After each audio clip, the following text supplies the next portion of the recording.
Good afternoon, everyone, and welcome to Wednesday Word. My name is Amy Gingrich, and I'm publisher and executive director at Menno Media, where we publish the Adult Bible Study curriculum.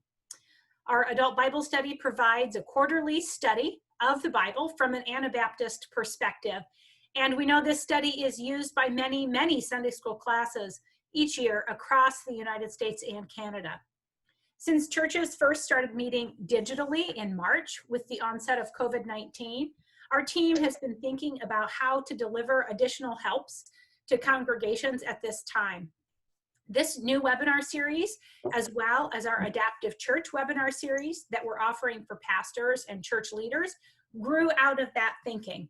And today I am delighted to welcome all of you who are attending. The Adult Bible Study for this summer quarter focuses on the many faces of wisdom. God is experienced as wisdom in both the Hebrew Scriptures and in the New Testament. During this study, we are going to explore the many facets of wisdom as recorded in the Book of Proverbs, in the Gospels, and the letter of James. In June, we are looking specifically at the nature of God's wisdom as understood in the Book of Proverbs. Today's webinar is being recorded, and it will be available later online after we do some editing to the file. So during today's webinar, I invite you to send in comments and questions through the Q&A function, and I will make sure we take time for some questions at the end of our conversation. I'm delighted today to introduce our Bible study conversationalists. Today we have Gordon Matties, who is the writer of our summer series. We have Elizabeth Soto, and we have Susan Janzen. Before we turn it over to Gordon to begin the discussion, I'd like each one of the conversations to introduce yourselves and tell us a little bit about your location, congregation, and anything else you'd like to share. Let's start with you, Gordon. Thank you, Gordon Matties. Yes, I'm situated in Winnipeg, Manitoba, Canada. We sometimes also say that we're on Treaty 1 land, Indigenous land. I'm looking out my back window at our garden in beautiful, sunny, warm Winnipeg right now. I've lived here for since 1984. And during all of those years, I have taught at Mennonite Brethren Bible College and now at Canadian Mennonite University. I am recently retired. I am now also looking forward to getting out on my kayak on one of our lovely lakes near Winnipeg. Susan. Hi, I'm Susan Janzen. I am coming to you from my office in Kelowna, Iowa, small town, southeastern Iowa, where I am conference minister for ministerial leadership for Central Plains Mennonite Conference. I come to this job from 20 years as a congregational minister in Nebraska and Iowa. I also, 25 years ago maybe, wrote a couple of units of Adult Bible Study Guide, and I currently, for the last 15 years or so, have been the person who's done the final editing for the Church of the Brethren's Guide to Biblical Studies, which is based on the same scripture outlines as Adult Bible Study Guide. Welcome. And Elizabeth. Hi. Yes, Elizabeth Soto Albright. I've been living in Lancaster, Pennsylvania for the last 3 decades with my husband, Frank Albright. I'm a teacher. That's my primary identity. I go to Lancaster, Laurel Street Mennonite Church, which are Pastor Ron and Judy Zook, and I'm a teacher with the other leaders. We teach, and I wrote, I think 2 years ago, one of the trimesters. I'm a life learner, love to learn, and love to write when invited to do so. Right now, in this midst, my preoccupation is that they're calling for riots in downtown Lancaster. My dear husband, Frank Albright, is there as a mediator. Thank you for sharing that, Elizabeth. Let's all hold that close as well as we converse here on wisdom and the Bible and scriptures. Gordon, we turn to you. Thank you very much, Amy. My task is to offer an introduction to our first study. As many of you know, the quarter has 4 weeks on the Book of Proverbs, then 4 weeks on the Gospels, one text from each of the 4 Gospels, and then 5 sessions on the Book of James. Each of the 13 sessions will offer a different perspective on wisdom. So today we focus on Proverbs 1. But we gather with heavy hearts today. Things are not the way they're supposed to be. The COVID-19 pandemic has left many of us tired or confused or lonely. And now both in the United States and in Canada, we grieve our complicity in violence against people of color and Indigenous peoples. Some of us see a bleak future ahead. These days, like none other in my living memory, we need wisdom. How do we face the uncertainties of our time? How do we live hopefully, if that is at all possible? What is the right course of action for us as individuals and as churches? How should we speak out? Are there any adequate words for times like these? Those are the questions we might be asking today. When I wrote this study guide in the fall of 2018, I was living in a very different world. But the fact is, when we think about it, 2018 was not essentially different from today.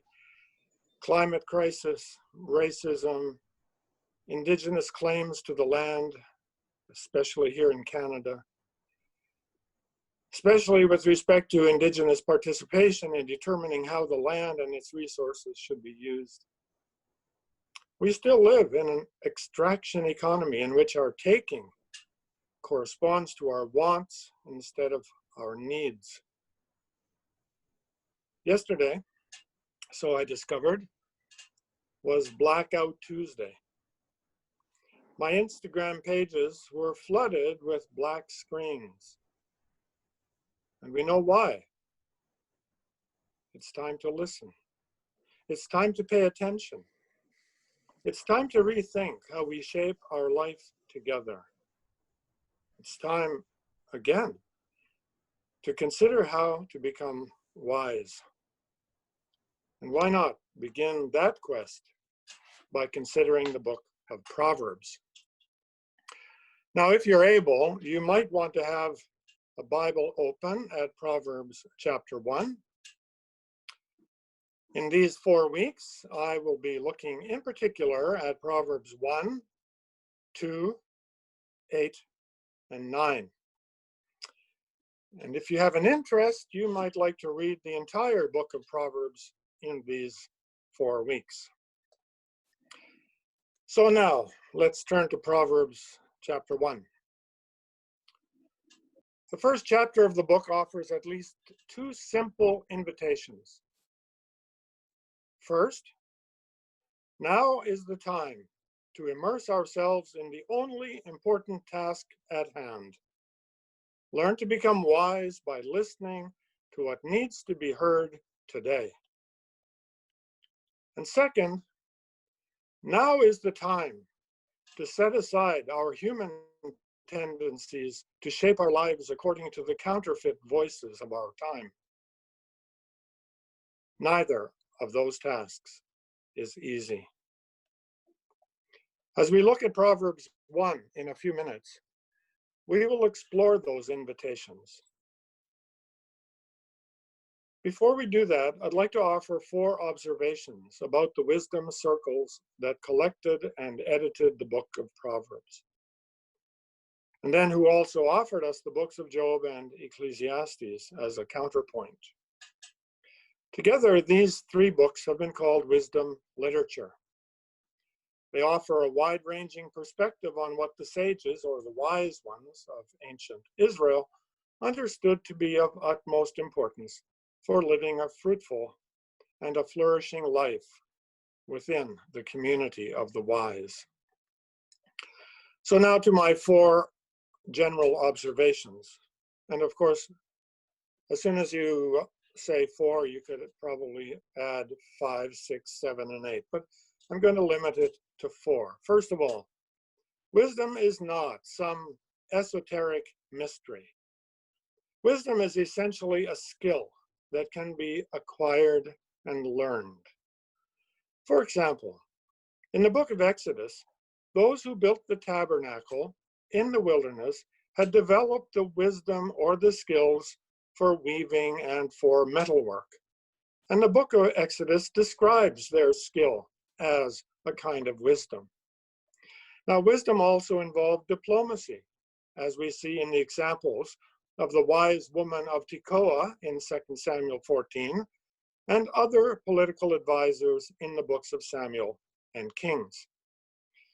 Some people think that the book of Proverbs was designed, in part, to train young persons for a life of public service.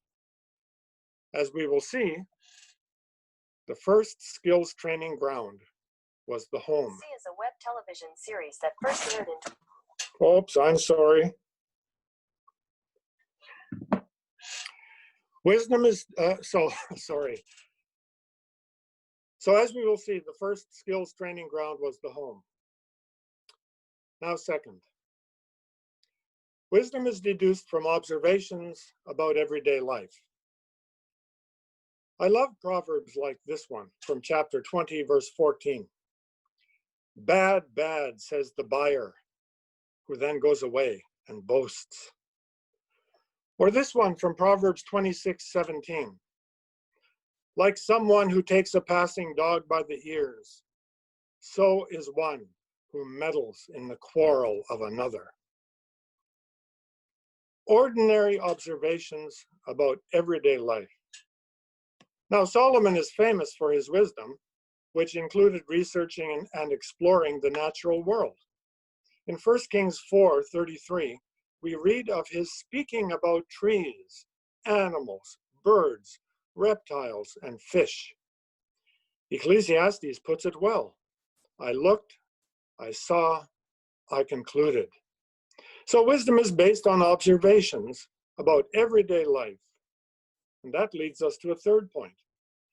Wisdom's way of thinking about life can be summarized by the word discernment. The lovely double proverbs in Proverbs 26 verses 4 and 5 offer us essentially the task of wisdom. In verse 4, chapter 26, do not answer fools according to their folly, or you will be a fool yourself. And then verse 5 adds, answer fools according to their folly, or they will be wise in their own eyes.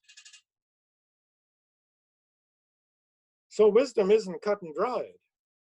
It demands careful attention to the situation at hand. It calls for critical reflection on proper responses to many and various situations that require action. How do you speak to a fool? There's either this way or that way, but the only way to know is to listen, to pay attention, and to discern. Discerning proper actions and knowing the appropriate words to speak or when to be silent is complex. In complex situations is the essential task of wisdom. Fourth, and finally, we should not be dismayed by the complexities we face or the confusion that sometimes arises when competing options lie before us. This is part of what it means to be human. The sages of ancient Israel were not naive about the challenges of becoming wise. They didn't assume that wisdom would be simple or even easily accessible. I love this telling verse in Proverbs 25, verse 2, where we read, it is the glory of God to conceal things, but the glory of kings is to search things out. It is the glory of God to conceal things, but the glory of kings is to search things out. Solomon, the Bible's flawed but archetypal wise person, modeled that kind of searching. And the book of Proverbs assumes that such is the task of every person, not just kings. All of us can become wise, but becoming wise involves vigilance. It calls for paying careful attention to the world around us, and above all, it requires a listening ear to discern the right course of action in the face of life's complexities. So then, in a nutshell, my 4 points. Wisdom is the acquisition of skills for living based on observations that need to be discerned for appropriate action and speech in the face of the complexities of life. So now let's look at Proverbs 1 for a few minutes before we open up our conversation. Although the study guide isolates only 15 of the 33 verses of the chapter, I would like to walk through the whole chapter to set the stage for our discussion. I won't repeat what's exactly in the guide. And by the way, if you don't have the guide, you can order it and buy it. You can actually buy it in an electronic version, which I just learned today. So somehow perhaps someone in the background might post the link to purchase the electronic version if you don't have the paper version. I should also say that when you go to okay, I'll wait and say this later. I know I want to mention something else that's available online, but it'll be more appropriate for me to say that in a moment. Okay, now back to the chapter. I'd like to walk through the whole chapter, but without repeating what's in the guide, I want to highlight a few aspects of the chapter. And what I'm going to do is follow the 5 main sections of the study guide so that you can actually follow along if you have the guide. So the first main section deals only with verse 1. Verse 1 identifies Solomon, whom we know about from 1 Kings 1 to 11. His wisdom ranged from scientific exploration, as I mentioned a moment ago, to political diplomacy to literary prowess. But from that story, we know too that his militarism, his forced labor, and his idolatry led to his demise. Perhaps the editors of the Book of Proverbs intended to give us a kind of, here's the best of Solomon that we know about. At the same time, perhaps we do well to recognize that Solomon, ironically of course, represents a paradigm, a pattern of both wisdom and folly. In his best of times, he was wise. In his worst of times, he was foolish. And so, as it turns out, he shows us that it might just be possible, and this is unfortunate, for all of us to be wise sometimes, perhaps more often than not, and also sometimes foolish, just as he was. So that's verse 1, where we are introduced to Solomon, the patron, as it were, of wisdom. Now, secondly, verses 2 through 6 offer what we might call the clef sign of the book.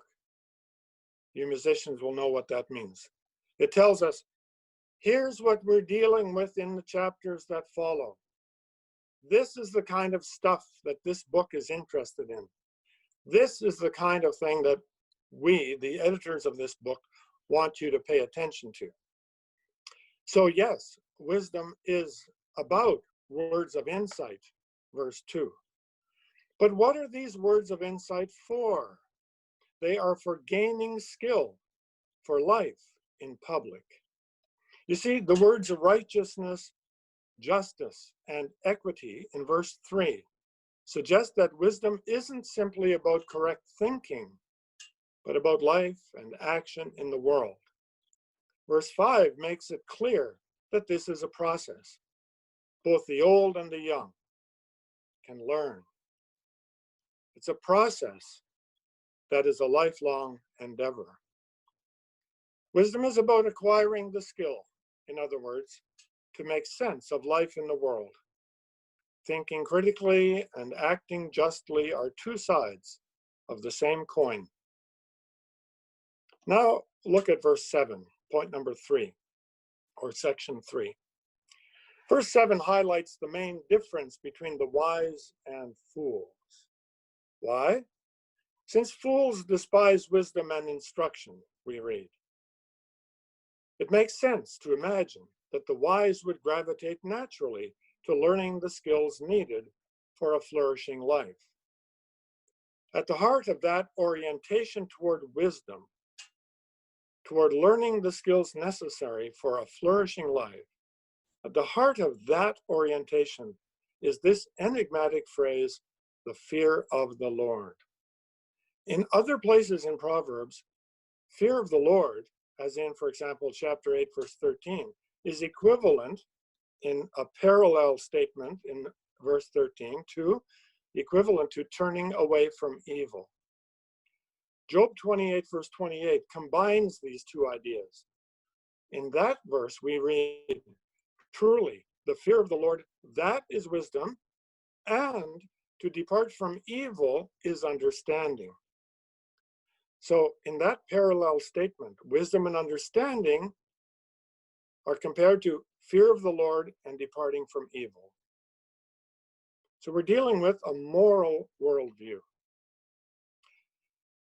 In other words, the fear of the Lord is a focused orientation toward the author of the virtues that were stated in verse 3, righteousness, justice, and equity. I know that's a mouthful. We can come back. Fourth section, verses 8 and 9. Verses 8 and 9 situate learning, first of all, in the home. Notice how both mother and father are central characters here and in the book of Proverbs, where over and over again we will read, listen to your father's instruction, pay attention to your mother's teaching.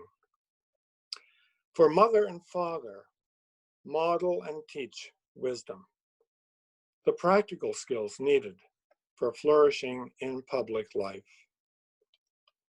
We come then, section 5, to verses 10 through 19, which offer the apprentice to wisdom, sometimes called here the child or the student of wisdom. These verses offer this student a strident warning. As my father said to me on more than one occasion, very effectively, show me who your friends are, and I will tell you who you are. Everything in these verses, 10 through 19, illustrate the illusions along the path of folly. It's one of the things that parents do. We tell our children to be careful. Don't be seduced by counterfeits that come by violence, by theft, by greed. And we could probably, in our discussion today, extend that list considerably. Now, that kind of gain in the company of others who also think only of themselves, that kind of gain saps a person of life itself. That's what our text says. And so then, in the sixth and final section, we come to the last and most challenging part of chapter 1, the introduction of woman wisdom, the personification of wisdom, who here takes on a prophetic persona. So now I'll tell you, if you would later on like to read a short essay on woman wisdom, simply Google these words, who is woman wisdom? Followed by my name, Gordon Matties, M-A-T-T-I-E-S. Who is woman wisdom? Gordon Matties, and it should be the first thing that comes up. It was posted on the Bible Study Guide Additional Resources page. Now that will take you directly to a link that will allow you to download a PDF document. That's how it works. It's a 2-page little essay on woman wisdom. So, woman wisdom. She here takes on the role of a prophet, calls out in the public square, verses 20 and 21, and in her speech, in verses 22 to 33, she chastises those who hate knowledge and who ignored her counsel. Now, remembering wisdom's focus on righteousness, justice, and equity from verse 3. Woman wisdom here is interested in public justice, but no one seems to have listened. And so she turns against those who pay no heed. Those not open to being formed by the virtues of verse 3 will not be inclined to listen to wisdom's call. And so if and when they call out to her, she says, I will not answer, and they will not find me. What hard words. Why will they not find her? Because according to verse 29, they hated knowledge. They did not choose to orient their lives into the divine vision for flourishing, an orientation described earlier as fear of the Lord. Their way, those who don't pay attention, is the way of death. They will eat the poison of their own actions. That's the way woman wisdom speaks. In chapter 1, why begin with such a hard word, taking on the voice of a prophet? Well, it's all about motivation. She has a very short line to those who are willing to listen. So perhaps what she's implying is that I need to have more words about those who aren't willing to listen, because those who are willing to listen, they don't need to have much said to them. They're already attentive. And so by contrast, woman wisdom promises much more to those who listen to her, as we see in verse 33. Receptiveness to wisdom means orienting oneself to her way of life and associating with those who foster the well-being of others. Above all, listening is a stance committed to right action and appropriate speech or appropriate silence as needed. And so in the Old Testament and in Proverbs in particular, to listen is to do. To listen is to pay attention so as to act with integrity, justice, and peace, so that all might flourish. Now, the study guide from there takes us into a section called Living God's Story and Vision, which, to tell you the truth, would have been much different if I had written that section this week or this month, but in particular, this week. So I would like to leave our exploration of those possibilities of living into this text for our discussion together. I know that this is a little bit risky because we don't know what's going to happen in this conversation, and that's good. But I leave you with those introductory thoughts. I know it's a lot to take in all at once, and if you have your study guide, of course, later on you can read through it and get the gist of it, but in very different words from what I presented today. And as Amy said, this has been recorded and will be available to listen to again. So Amy, let's go.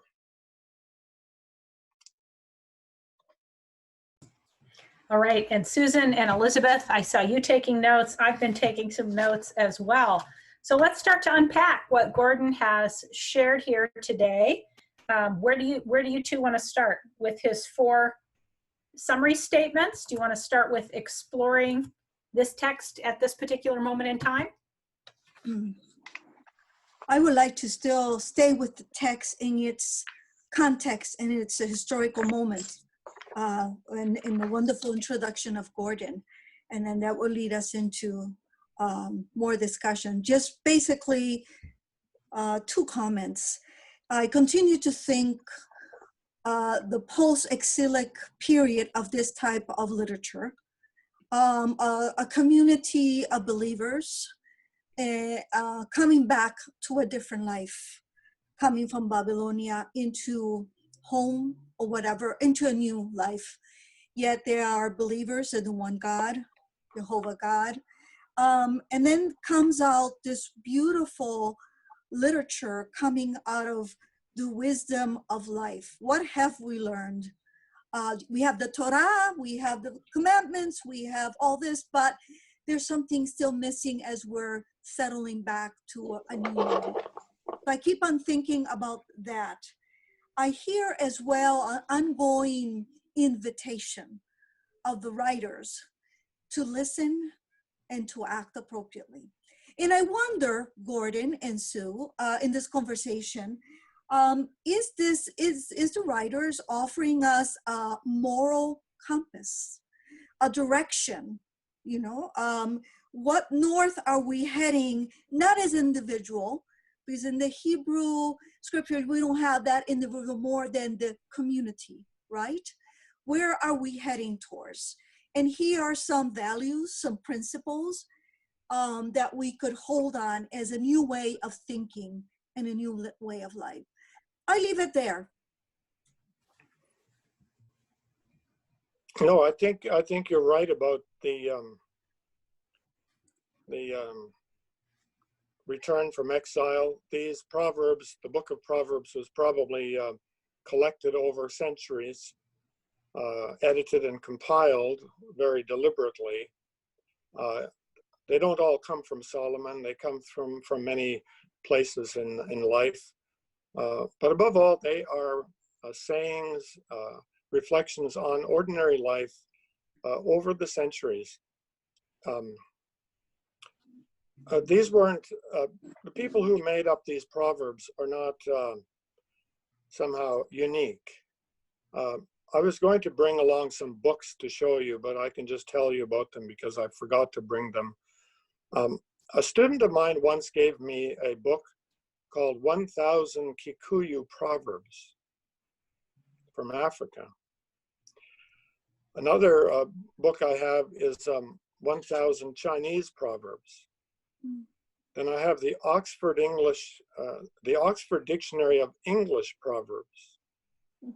I also have an ancient Near Eastern text book that's this thick, in which there are sections of Egyptian, Babylonian, Assyrian proverbs. So proverbial literature is not unique to the Bible. Exactly. All cultures are able. In fact, I've even composed a proverb, and I used it in my class, and I told them that one day this proverb will make it into the Oxford list of English proverbs. Do you want to hear it? Yes. Yes. Sure. Okay. So it comes from everyday life. We live in a house that is about 110 years old. And every fall we have to go around the outside looking for holes where mice might get in. So I made up a proverb. You can catch a mouse once it's in your house, but it's hard to keep it out.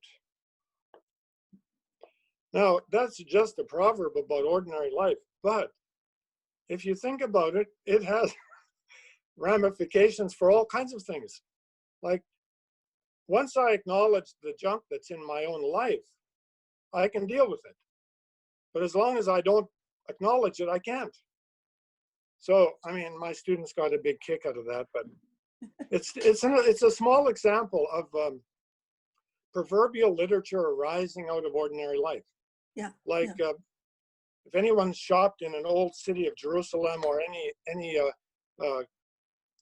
market where bartering is, bargaining is done, then you know full well that the proverb, bad, says the buyer, and then goes away and boasts. Mm-hmm. So what's the point of these proverbs? Well, as Elizabeth said, there's nothing in here about temple or priesthood or liturgy or those kinds of things. There is mention of kingship, which is probably a holdover from the earlier time. But this is literature that was intended to, as I said in my introduction, shape character for the purpose of public life. And I agree that's what's going on here, these virtues. And we could add to them, but the Bible likes to use threes. Righteousness, justice, equity, or integrity. Or as the prophet Micah, what does the Lord require but to do justice, to love mercy, to walk humbly with God? So this, what we see in verse 3 is a kind of, in a nutshell, what the whole book of Proverbs is trying to do, to shape character in the context of the community of the wise, where temple does not exist, priesthood may not exist, or if it does, it's not ultimately significant. Yeah. What's far more important is the public life shaped by the character of those who live together. But it does. Oh, I was gonna say it does. Oh, go ahead and finish your thought, Elizabeth. Go ahead. Gordon, it's important that what you just said, these literatures, these genres come out of a tradition that just came from the Babylonians that had books in wisdom literature, and it inspired them and said, it is our turn to do our own, coming from, and it's not about knowing anymore, because they should know it, right, in their hearts, but it's about doing. So that's the invitation. Yeah, Susan.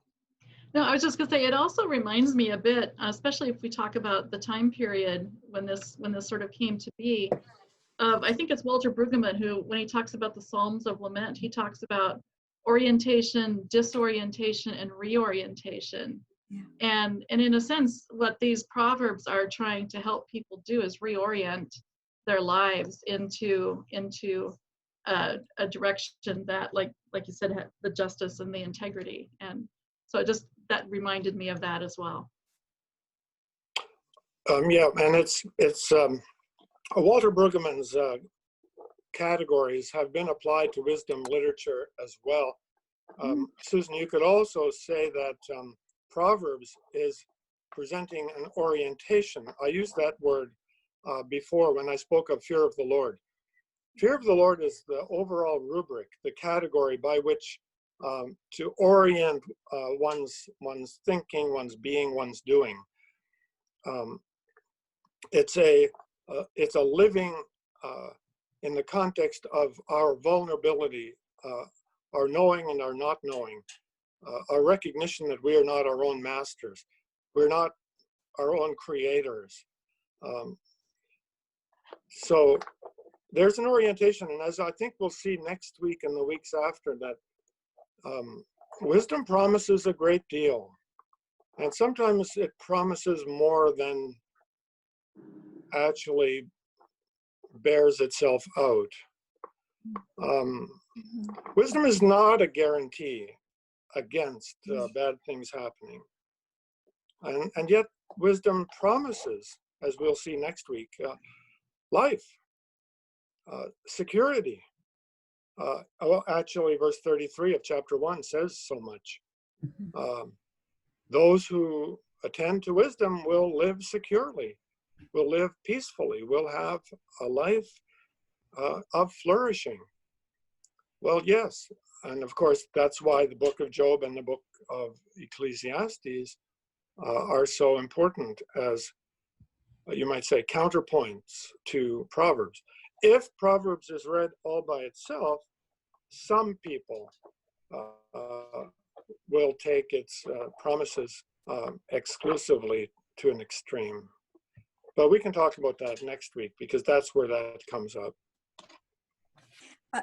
Talking about sayings in different cultures and different languages, the verses 10 and 19 in regards of show me who your friends are and I'll tell you who you are. We have actually, I grew up with this saying in Puerto Rico, and it's very common in Latin America, is dime con quién andas y te diré quién eres. And it's almost exactly, tell me who you walk with, who are you with, and I will tell you who you are.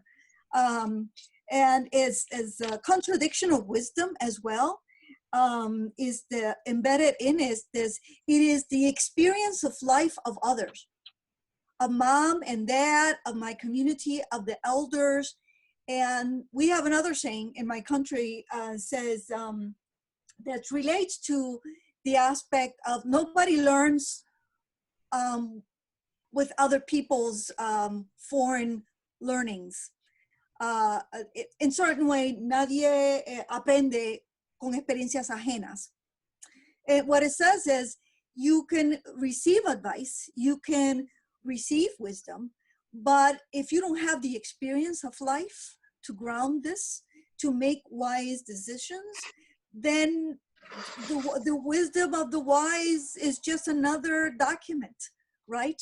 But I think I like what you said too, it ends, there are consequences of disaster, consequences in our real life, in the society living, in the community living. And So, the writer says it out very clear. yes, and I like the way you put it in your translation of the Spanish proverb. In fact, in verse 15, where wisdom says, my child, do not walk in their way, keep your foot from their paths. So the book of Proverbs is sometimes speaks about two paths, the path of wisdom and the path of folly. So it's a path that one walks. I also like how you spoke about experience, and I'd like to read a very short description of wisdom that was written by one of my students quite some time ago. I asked my class to write in a 50 words or less, or 25 words, a summary statement of what is wisdom. And this is what this one young woman wrote. Wisdom is gained from knowledge and understanding. Knowledge and understanding are gained through experience. Experiences are gained by opening one's eyes to the surrounding world and opening one's heart to the guidance of God. To me, that says almost everything that Proverbs chapter 1 is trying to say. But what that also means is that we have to put ourselves in those places where we can hear the other voices and we can hear the words of wisdom. Like I think about that in our current context, especially this week with the aftermath of the killing of George Floyd. And, you know, the words, the wisdom in the streets can be jarring to some of us, and it can be disturbing, and you know, it can be easy, I think, for some of us, especially in the dominant culture, to be able to just go back into our homes and shut the door and turn the TV off and not have to think about it.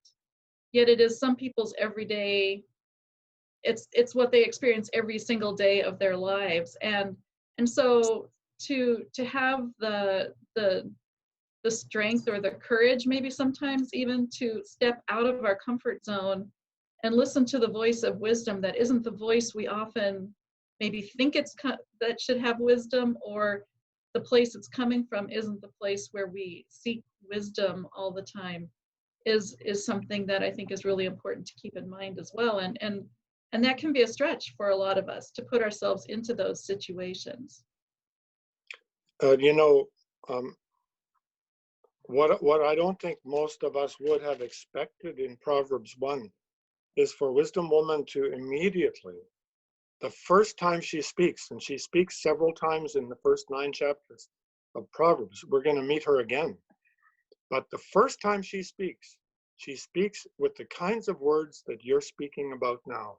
Mm-hmm. She speaks words that are hard to hear. And I think, so one of the things I often did with my students in a course called Wisdom Literature is to invite them to rewrite proverbial texts. And Proverbs in particular. We'll get to this in a couple of weeks, but if I were to ask us to rewrite woman wisdom speech in verses 22 and following, rewrite it as an exercise for our time, what would she say to us? And I think that's sort of, Susan, what you're saying. Yeah. She might speak words that we don't really want to hear. In my city, in Winnipeg, the big issue is how we settlers, now we can call ourselves settlers, relate to the Indigenous communities. We are, some of us feel at a complete loss, and many of us don't have any Indigenous friends. What an indictment if woman wisdom were to come and speak to us here in Winnipeg about, you know, our isolation, as Susan, you're talking about closing the door. Yeah, it's just so tragic. Well, I think wisdom, this woman makes us uncomfortable. And as Mennonites, to listen to this, what's called the quiet of the land, that she shouts out in the corners and she speaks out.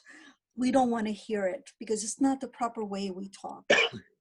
But when you have a profound pain and you have something to say that life has taught you, life being God, life being pain, life being the wounds that you carry, the history of injustice, whatever, the history of being settlers, of being conquistadores.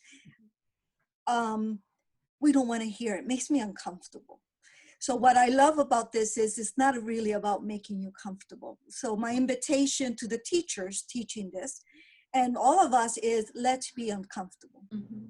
And she's going to shake us and let her speak to us to the point that we are invited to write, contextualize today in a post-COVID world, in a post-racial injustice world. What would it look like? What is she telling us? I like what you said, Gordon, too, in regards of listen to me. And one of the ways is that I have to shout out because you're not listening, right? So I have to raise my voice because of the content and because of I have something to say. But too, you said sometimes we have to be silent. So it is that oxymoron between speak, be silent. So who, and it's not a program or formula, is what are we called now? Sometimes to listen. So now I am listening.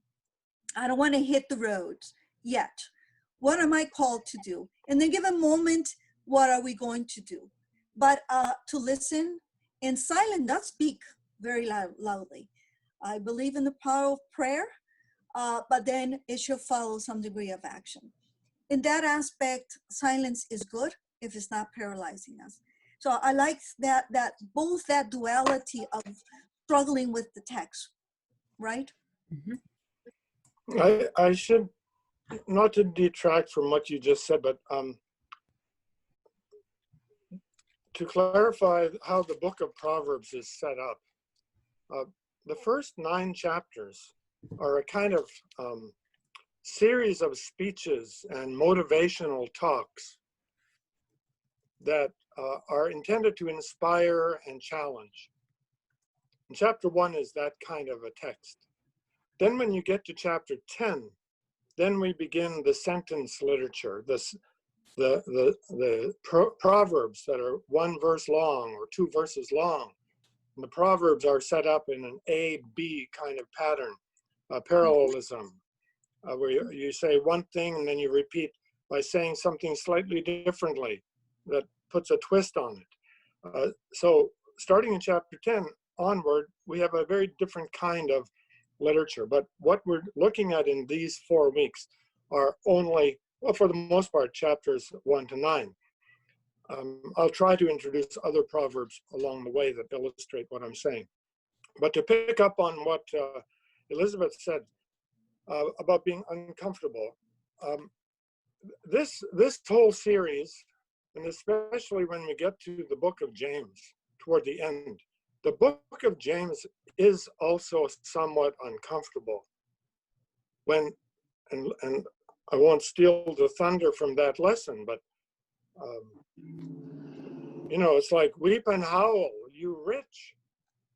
You know, it speaks directly to me, at least, to you privileged, to you who have, and who don't let the person who's poor into your assembly. James is very hard on this kind of thing. So he's sort of like a wisdom woman in that respect. Now, we don't have much, we don't have many texts in the Gospels. We have only 4 weeks and one session on each of the Gospels. So obviously we could spend lots more time on the Gospels. But for some reason or other, the people who designed this particular unit said one session on each of the Gospels. But never mind that. Anyway. Well, I will try and wrap us up here just because our time is drawing short. But to your point about uncomfortability, Elizabeth and Gordon, this A-B pattern followed by a twist and a reiteration of the A-B pattern. And Susan, back to what you said regarding orientation, disorientation, reorientation.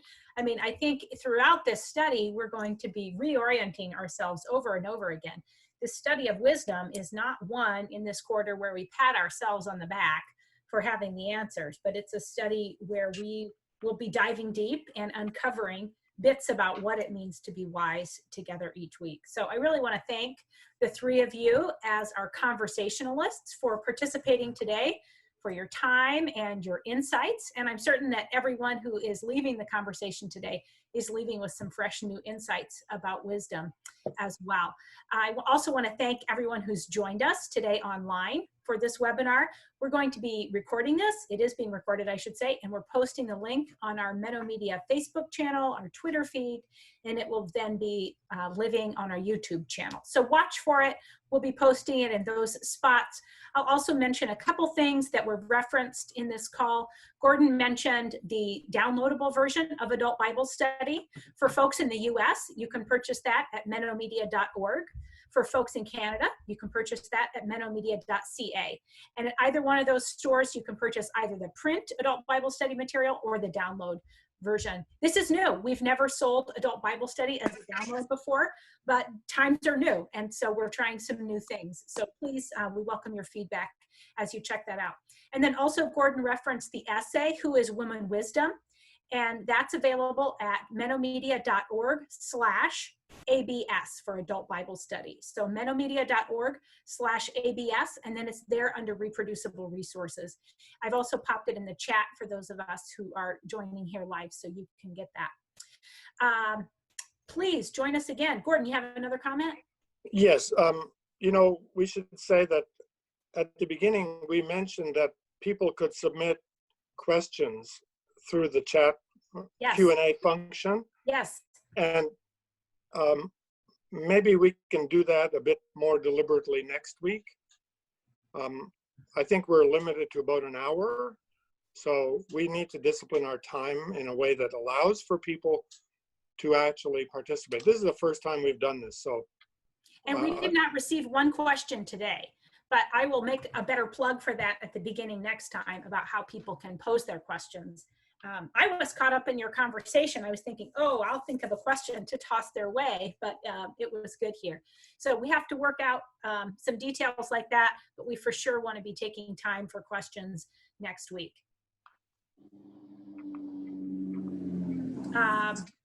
One comment that just came in says, mention that if people are in Canada, make sure to buy it from mennomedia.ca. That's the only way you can buy it in Canadian dollars. So we want to make sure you get that as well. So please join us again next week. for this new experiment, this new Wednesday word, and our continuing study of wisdom. The link will be emailed to all of you who signed up today as participants, and then you can sign up to get the link for next week from there. And so until next time, thank you for joining us. Continue to discern wisdom, this uncomfortability, A-B and twist, and the orientation, disorientation, and reorientation that we're all being called to at this particular point in our lives. Thank you all. Take care. Thank you very much. Bye-bye. Bye for now. Bye.